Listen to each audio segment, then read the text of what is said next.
শহীদ মৌলানা সালাক তো একই হয়েছে ও তোমার খুব খাইতাম হেবাসে বলে গেছে আঙুলটা খাবার হয়েছে না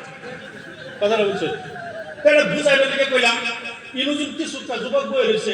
মানে বড় তো পাওয়া যাইতেছে তারা কিবা একটা মানে গান বাজবার ক্যান্ডেল হইয়া ইনু লিডারি করে হইয়া সভাপতি সেক্রেটারি বানায়া ইনি গ্রুপ মিটিং করতেছে মন ডায়ন করতেছে সবই যাইরা একবারে আদরের সহিত দইয়া আইন নাই না একটা মানুষ বয়টা লাগে আমরাই বাইরে কত ডিউটি দিতাম ইয়ার উদ্দেশ্য কি জানেন মাহফিলের নামতে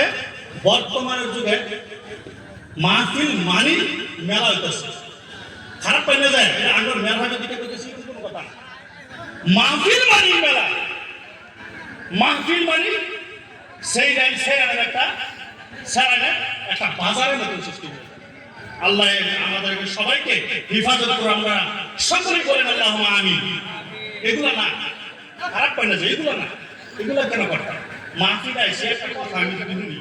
একটা কথা যদি আমার দিলের মধ্যে আকর্ষিত হয়ে যা অন্তরটা ভুলে যা এই কথাই যদি আল্লাহ পাক হেদায়েত দিয়ে দেয় আল্লাহ পাক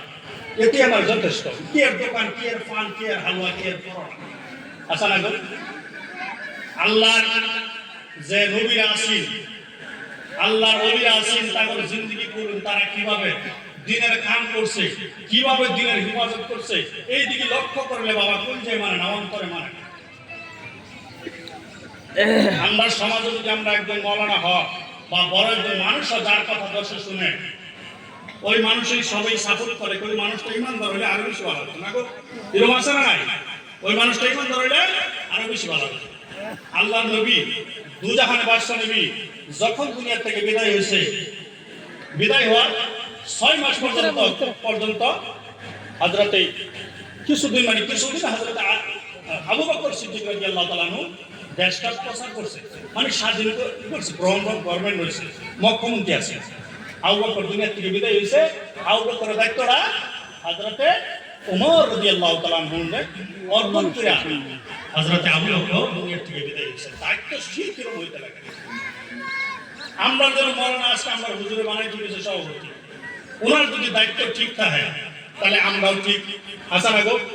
আমরা যদি আজকে শ্রোতা ঠিক থাকি তাহলে আমরা মসজিদগুলো ঠিক থাকবো ওয়াজের প্যান্ডেলগুলো ঠিক থাকবো আর যদি শ্রোতা আয় যদি বাজারে বাজারে ঘুরি তাহলে আমরা সবাই ঠিক হয়ে যাবো